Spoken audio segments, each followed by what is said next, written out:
Hello everyone, FPL Raptor here and welcome back to another video on my YouTube channel. In today's video we have my Game Week 5 team selection, and as always seems to be the case at the moment, I've still got 2 free transfers and we'll discuss in today's video where I might plan on using those transfers. If you are new to the channel and you enjoy today's video, please do consider subscribing. We are trying to hit 100,000 subscribers before the end of September, but without further ado, let's jump into it.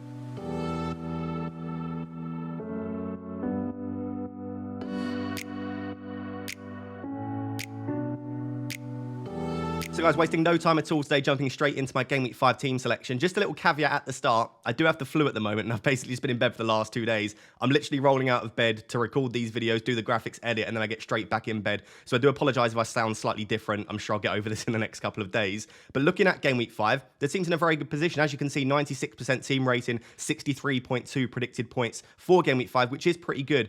And I do have 2 free transfers and 1.8 million in the bank. So the team's looking very flexible, looking like I'm well set up for the future game weeks. And as a result, I know a lot of people are considering wildcards, which we'll discuss in tomorrow's video. But I myself at the moment am not considering a wildcard. I think I'm well set up enough for the next few weeks to avoid playing the wildcard. But I am considering it in about 4 to 5 game weeks because there is a bit of a fixture swing coming up between game weeks 8 and game week 10. Moving on to the team. One of the major issues that a lot of people have at the moment is the goalkeepers. We discussed this in yesterday's Game Week preview video. A lot of people have Turner, a lot of people have Pickford, Johnston, and looking at maybe using a goalkeeper transfer, which we don't usually suggest. But this is a time when I really think if you've got 2 free transfers and there's nothing else that you really want to use it on, you can by all means make a goalkeeper transfer. And I could definitely justify selling either Turner or Pickford. So I'm recording this on Wednesday evening, so I don't have the press conference information from Steve Cooper and Nottingham Forest. But at the moment, it looks like they have brought in a goalkeeper who is likely to be first choice for Nottingham Forest because he was Benfica's goalkeeper. He's been playing in the Champions League. I doubt he makes the move to Nottingham Forest to just sit there as the number 2. So I would expect that the new keeper that they've brought in at some point becomes the number 1 for Nottingham Forest. But I don't necessarily think that will be straight away. And I could see Turner getting 3, 4, 5 even game weeks. And then after he makes a mistake, if he does, then the other goalkeeper comes in. That is just hypothesizing, though. It could be in the press conference that he says immediately, Turner is the number 2 now, and this new goalkeeper will come in. But I don't know that information at the moment. Realistically, the game that I really do need Turner for, if I'm not going to make a goalkeeper transfer, is this week. I do really need him for Game Week 5. So if he gets Game Week 5, and then from Game Week 6 onwards lose his place, oh well, I think I'd be fairly happy with that. Pickford isn't going to lose his place, but he has been absolutely stinky, and so have Everton across the first 4 game weeks. So Pickford could prove an issue. I don't necessarily think that he's a terrible asset. I still don't think it was a terrible decision. I know a lot of people disagree with me. And a lot of people told me before Game Week 1 that it was a terrible choice. So if you were one of those people, then fair enough. But I just think it's one of those, he's got good fixtures. He makes a lot of saves. And Everton will keep clean sheets this season, even if it's not many. And I look at the fixtures coming up. They've got the likes of Luton and Bournemouth. I still feel like he's an okay hold. However, as I said, I've got 2 free transfers. And if I don't want to make a transfer on my starting 11 outfield players, I look at the goalkeeper situation and maybe selling Pickford could be a decent shout. At the moment, I am more likely to keep Turner and sell Pickford.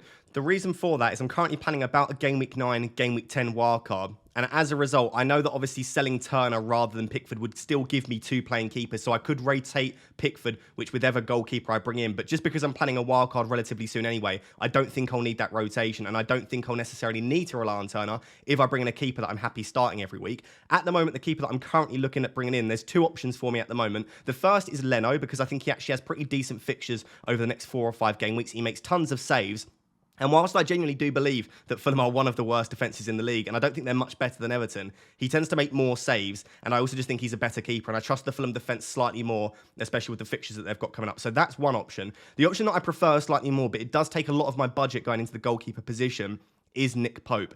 I'm currently leaning more to Nick Pope if I make a goalkeeper transfer, simply because, again, because I'm planning a wildcard in 4 or 5 weeks, I don't think it's the end of the world having money tied up in that goalkeeper position. So if I do make a goalkeeper transfer, it will probably be Pickford to Pope. Am I likely to make a goalkeeper transfer? I don't really know at the moment. I've got 2 free transfers. I need to use at least 1. As we'll discuss when we move on to my attackers, I'm finding it very tricky to sell a lot of my attackers. I feel like my bench and rotation players are fine for the time being. If I do struggle to take out my attackers and I don't want to move for the likes of Heung-min Son, I'm happy with my bench. I've got to use 1 transfer. Whilst I don't usually love goalkeeper transfers, Pickford to Pope feels like a massive upgrade for the next 4 or 5 game weeks. So at the moment, there is a high possibility that I make that transfer. Let me know down below, what are you currently doing with your goalkeeper situation? Because I think a lot of people at the moment are potentially planning a goalkeeper transfer. The defence I am very, very happy with, but also a position that I might use a transfer. So we'll start with Chilwell. Lots of people wanting to take Chilwell out because Chelsea haven't been performing fantastically. I will just say that their defensive data has actually been decent. They are still in the top 4 or 5 defences for XGC over the opening 4 game weeks. And I know the fixtures haven't been terrible for them. And I just think that if their defence is okay, Chilwell's got pretty good fixtures coming up. And also he's still playing as pretty much a left winger for Chelsea. I don't see much of a reason to take him out now. That being said, you probably will want to take him out in the next 3 or 4 game weeks. And if you're thinking that anyway, and you don't trust the Chelsea defence, doing something like Chilwell to Trippier now will allow you to get ahead of the curve by bringing in someone like a Trippier, and also remove an asset that you don't necessarily trust and you would want to remove in a few game weeks anyway. So I don't necessarily hate it, but for me, Chilwell is less of an issue than some of my other defenders. Udogie is obviously a fantastic option. If you don't currently own him, I still really like him. Of course, the fixtures in game week 6 and game week 7 against Liverpool and Arsenal aren't great from a defensive perspective, but from game week 8 onwards, I think you're probably going to want to own Udogie, and he's obviously got a fantastic fixture this week, so he is still one of my favoured cheaper defenders below 5 million. Absolutely love him as an option. I've got Saliba in my starting 11 at the moment. Absolutely no issue with playing him this week because Everton haven't been great. And actually, the clean sheet odds are pretty good for Saliba. But he is a player that I am currently considering selling, just because slightly longer term, I don't necessarily think the fixtures are there defensively for Arsenal. And on top of that, he doesn't actually carry much goal threat or assist threat. So, yes, he can get the odd attacking return, of course, and yes, he can get bonus points. But if I don't feel like the clean sheet odds longer term are there, I don't think he's got much attacking potential. Something like a Saliba to Share or Saliba to Trippier, I do think is an upgrade with the fixtures that Newcastle have over the upcoming game weeks. And especially, I mean, Fabian Schär's goal threat last season and the season before was absolutely exceptional. We know how attacking Trippier is. I feel like both of those assets has a greater chance for clean sheets over the next 4 to 5 game weeks, and also a greater chance for attacking returns too. So whilst I don't dislike Saliba, and I'd be absolutely fine playing him this week, and I probably prefer the fixture this week for Saliba than I do for the Newcastle defenders, something like Saliba to Schär or Trippier I do really like. Of course, that would be a double up because I currently have Botman on the bench.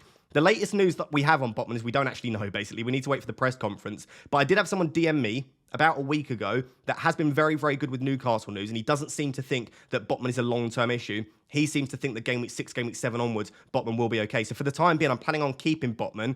If I do Saliba to Schär or Trippier, it would be a double up. But Newcastle are a good defence with good fixtures, and I don't mind that at all. Of course, my other option of Pickford to Pope would also cause a double up on the Newcastle defence. So to answer some of the questions around the Newcastle defence, I absolutely don't mind a double up, and I would definitely be looking at Newcastle defenders if you need to bring one in for game week 5. And then the final defender to discuss is Estepinian. You could say maybe Estepinian is the one to sell as opposed to Saliba, and I would argue that if you look at all of the fixtures, potentially so, but I don't need to play Saliba every single week, and I don't need to play Estepinian every single week because I have a really nice rotation between my defenders. And next week, Estepinian has Bournemouth, and I think that's a really, really nice fixture for him. And I can just play Estepinian in the fixtures where he rotates really, really nicely with some of my other defenders. So yes, as an entirety, Estepinian's got slightly weaker fixtures, but he's much more attacking. And in the weeks that I do want to play him, he has really nice fixtures. So that's the current situation at the moment. Just to recap that, Pickford to Pope is an option, and then Saliba to Trippier or Schär is also an option. I have the money to do both of those. That's the defence. Let's move on to the midfield. Moving on to the midfield, and I am actually pretty happy with the midfield, but there is one major issue. We'll discuss that off the bat, and that is the lack of Spurs. I mean, Maddison and Son both look like fantastic options at the moment. Maddison has been incredibly impressive over the opening 4 game weeks. Son moved to striker in game week 4 and looked absolutely brilliant. Despite it being a pretty decent fixture on paper, he still performed very, very well. So I'm looking at this, especially with Sheffield United at home in game week 5 for them. And yes, I'm missing a Spurs attacker, absolutely. And then after game week 8 and onwards, after the Liverpool and Arsenal games, again, Spurs' fixtures massively improve. The thing that I have an issue with, as has been the case for the opening 4 game weeks, is I'm actually pretty happy with my midfield. When I wanted to bring in Sterling in game week 4, I had the same issue that I didn't really want to remove Martinelli. I liked my midfield, but Martinelli was the only one that I could see myself removing to bring in Sterling. And I've got a similar issue this week that, yes, I would love Maddison and I would love Son. And if I was on a wild card this week, I'd probably have both Maddison and Son. But I'm struggling to justify taking any of these assets out, and I'm going to discuss them each individually.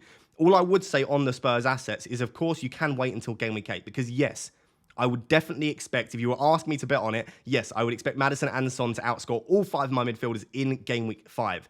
However, you are not just looking at game week 5. That is very short-sighted. Across the next 3 game weeks, with the fixtures that all of my other assets have, would I expect Son and Maddison to outscore any of them?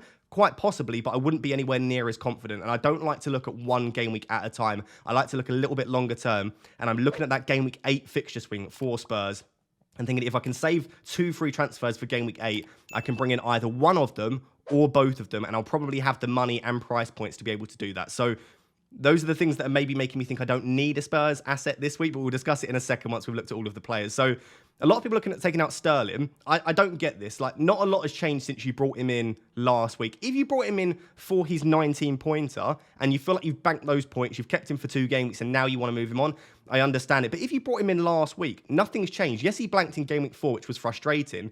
That being said, he's still got the same fixtures. He's still the same asset that we thought he would be. Yes, Chelsea did look quite poor in game week 4, but I don't think enough has changed for me to justify taking out Sterling. I would look at some of the other assets potentially, but with the fixtures that they've got coming up, I'm not considering taking out Sterling. Rashford and Fernandes is a tricky one because you held them in, if you've still got them, you held them in game week 4 for what is probably their trickiest fixture on paper. Rashford returned. Bruno was pretty quiet in that game. I would argue one of his worst performances for a long time. He wasn't particularly impressive.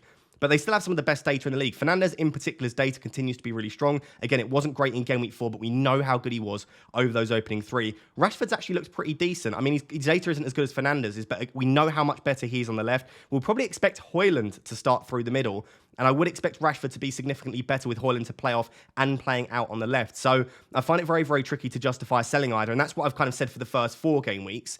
The other thing to note is I really do like the fixtures for Manchester United up until about game week 9, game week 10. Brighton at home, I should say, that is a good fixture. Manchester United are better at home. Rashford and Fernandes are better at home. And Brighton have been really, really poor defensively over the opening 4 game weeks. They are one of the worst defences in the league for expected goals conceded. And the fixtures have actually been pretty decent for Brighton. So I'm looking at this and thinking this is a decent game for both Rashford and Fernandes. They've got decent fixtures coming up. They've got good data as well. I am finding it tricky to sell them. That being said, what I would say on this is Manchester United are a team that don't score that many goals. We're unlikely to score more than 1 or 2 goals per game. And as a result, Spurs look like a team that at the moment could score 4 or 5 in any single game that they play. You probably want a piece of that Spurs attacking pie. Even against Liverpool and Arsenal, they could score goals. Do you need a double up on the Manchester United attack? Potentially not. So I don't mind the idea of removing one of them, getting a Son, getting a Maddison, bringing them into the team, and allowing yourself to cover 2 of the attacks, 2 of the better attacks, I should say, in the Premier League. And Spurs under Postecoglou look so good that I think that probably would pay off on the long term. And also, obviously, like I said, in game week 5, it's such a good fixture. So whilst I'm finding it tricky to sell them, I understand the temptation to just remove one, bring in a Spurs asset, and you are still covering then the Manchester United and the Spurs attack. Saka is a tricky one because his data continues to be okay, not the best in the world, but it has improved slightly this season. We know how much better he is at home, and of course the game week 5 fixture is away, but it is Everton, and Everton are just not a good defence, so I don't mind the idea of selling Bukayo Saka, but for me, his minutes are really, really good. He's on penalties. His data, as I said, has actually been a little bit better this season. Gabriel Jesus is now back as well. I think that Saka and Martinelli are both slightly better when they've got Jesus to link up with. And the next 3 fixtures of Everton, Spurs and Bournemouth are actually okay for Arsenal. So whilst I don't hate the idea of selling Saka, I don't think you need to keep him just to cover the Arsenal attack. For me, I would probably slightly prefer selling either Rashford or Fernandes and just removing that double up. If you've only got one of Rashford or Fernandes and Saka, I think that's a slightly trickier decision because I still think Manchester United fixtures are good coming up. And I think Fernandes and Rashford will perform okay. So I think that's a slightly trickier one in that case. It's up to you, really. If I were to suggest out of Rashford, Fernandes and Saka who I would be selling, I think it's just about Marcus Rashford. His data's not quite as good this season as it was last season. Fernandes and Saka are both on penalties. They're both 90-minute men as well. Rashford's minutes are ever so slightly lower. And I just think he's got slightly less chance of getting you an attacking return in there. So for me, out of those 3, I think I would just lean selling Marcus Rashford. And then the final one is Bryan Mbeumo. The worst fixture on paper out of the 5 midfielders this week. So if you're just looking this week, then Mbeumo would be the one to sell. But longer term, he's on penalties. 90-minute man. We've spoken about this so much. Really, really good data. Some of the best data in the league. Non-penalty as well, even if you remove the penalties. And Mbeumo's data has been strong. And this is actually a fixture whilst on paper it's not good. He does kind of perform against those better opposition defences, and we've seen that in the past as well. We saw that last season. So this could definitely be a fixture where we see Mbeumo get something. So Mbeumo's not going to be sold for me. And that's the midfield 5. So just to recap that, I'd love Son and I'd love Maddison. And I think Son playing as the number 9, if we expect him to continue playing there, probably is a better asset than any of my other midfielders for game week 5. I'm just looking at the fixture in 6 and 7 and thinking, can I wait until game week 8 to bring Son or Maddison in? If I am to bring in Son or Maddison, it's probably going to have to be Marcus Rashford that makes way.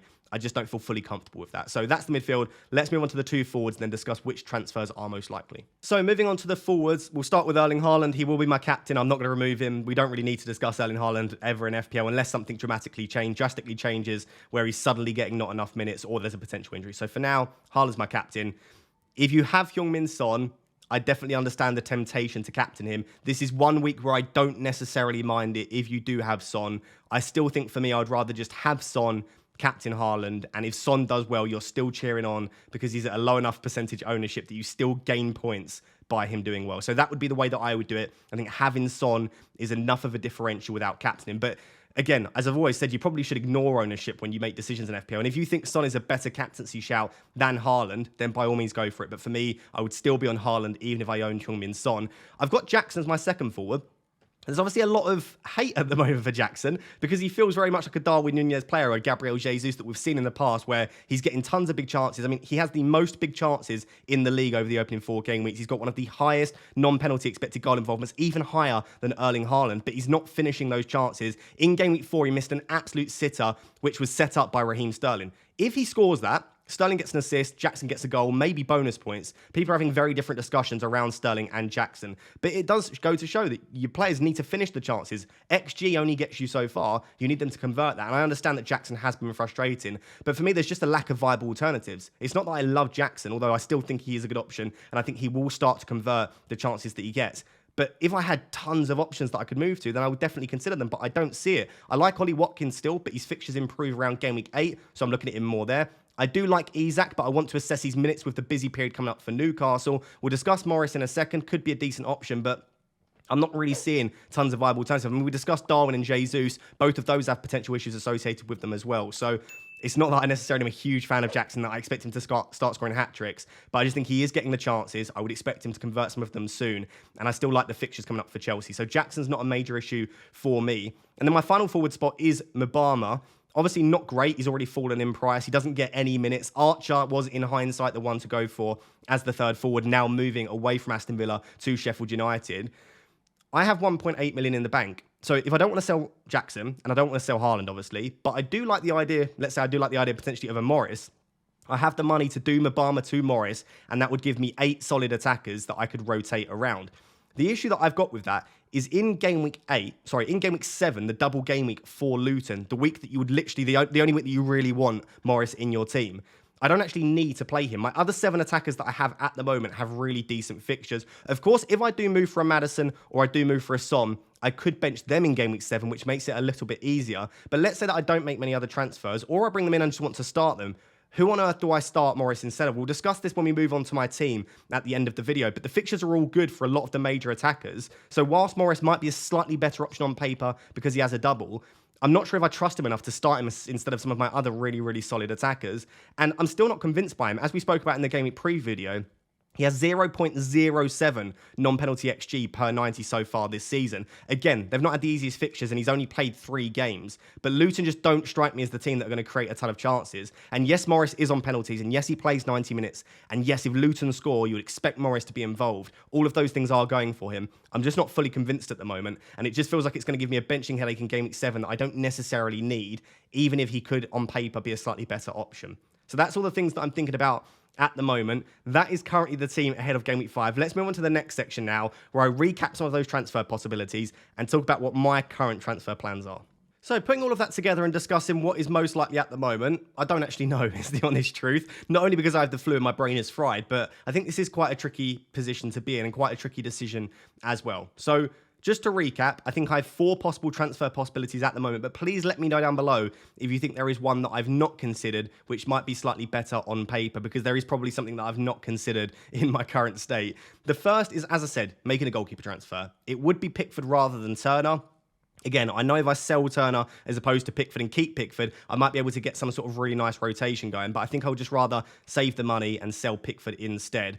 At the moment, it's either Leno, who I think has a really, really nice fixture on paper against Luton this week. I'd probably play him ahead of Turner. And I also just think he makes so many saves that if he does get a clean sheet, it's usually some sort of monster haul. And I think Pope is probably the slightly better option just because I'm so comfortable playing him every week because the fixtures are really good every single week. And also Newcastle are a better defence than Fulham are. So at the moment, Pickford to Pope would be the most likely one. But again, that does eat up like £1 million of my budget.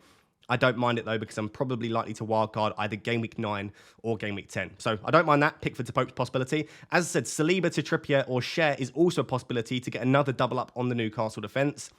The reason I like both of those is the fixtures are better than they are for Arsenal. I think the attacking threat is greater for both. Schär has really good goal threat, even if he hasn't really shown it so far this season. And Trippier, we know how dangerous he can be. My only concern with both Trippier and Fabian Schär, but specifically Trippier, we'll discuss this on the deadline decisions video tomorrow, but there are just so many fixtures coming thick and fast for Newcastle. They've got Livramento now. I suspect that he's been brought in almost specifically for the purpose of allowing Trippier to be rested when he needs to be. So there is a possibility that with one of the easier Premier League fixtures coming up, because they have some really tricky European competition and domestic cup games coming up. They've got Manchester City and they've got PSG and then another fixture as well. So they've got some tricky fixtures coming up in the other competitions that maybe it is one of the easier Premier League games that we see Trippier rested in. So that's my only slight concern there.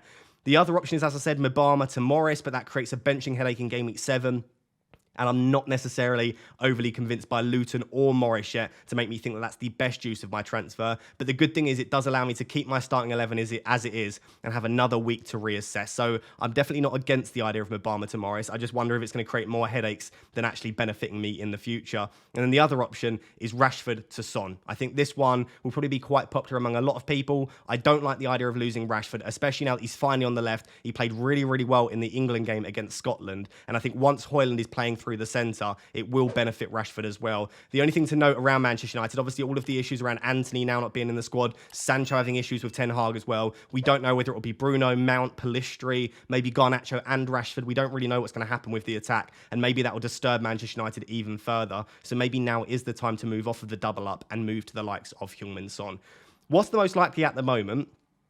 Probably Saliba to Trippier or Schär. I know Pickford could pose an issue, but I just think he's got Luton at home and Bournemouth at home, I think in 6 and 7 or in 7 and 8. So he's got pretty decent fixtures considering I'm planning on wildcarding soon. When I wildcard, of course I'll drop Pickford, but I just wonder, is it quite low upside bringing in a goalkeeper when I can bring in someone like a Trippier or a Schär that has that attacking threat? So I think Saliba to one of the Newcastle defenders is most likely at the moment. If I don't make that, I honestly think Morris is more likely than Son, just because I think I want to back Manchester United against what has been a very leaky Brighton defence. So those are the current plans at the moment. Just to move over to Fantasy Football Hub and show you what their current transfer plans are according to the AI. So if they had my team, they would make a double transfer, use both free transfers. And you guys will probably like this in the comments. They're currently saying remove both Chelsea assets. Now, this is a projection over the next 5 game weeks. So they're saying optimizing over the next 5 game weeks, the best transfers that I can make is Chilwell to Trippier. So not Saliba being sold, but Chilwell. And Sterling to Maddison, not Son, Maddison. So this is interesting. I haven't currently considered selling Chilwell, and I've considered Heung-min Son a lot more than I've considered Maddison. But maybe Maddison is the better purchase, more likely to have consistent returns. We know what we've seen over all of the opening 4 game weeks, whereas Son, all we've seen is 1 game week's worth of good performances. And maybe Chilwell is the one to sell rather than Silly. But I'd love to know down below what you think of my transfer possibilities, what you think of the AI recommended transfers as well. And if you do want to get your own AI recommended transfers or a 7-day free trial, or 30% off if you sign up for the annual membership. There are all of the links down below to get those stuff over at Fantasy Football Hub. So guys, there you have it. That is my Game Week 5 team selection. Again, apologies if I sound slightly off. I am very, very young. I'm going to go get back in bed in a second. But I do appreciate you watching. If you do appreciate the content still being spammed out despite me feeling ill, please do drop a like on the video. If you've watched to this point and you've not yet subscribed, please do subscribe as well. But until next time, thank you very much for watching. Cheers. Bye-bye.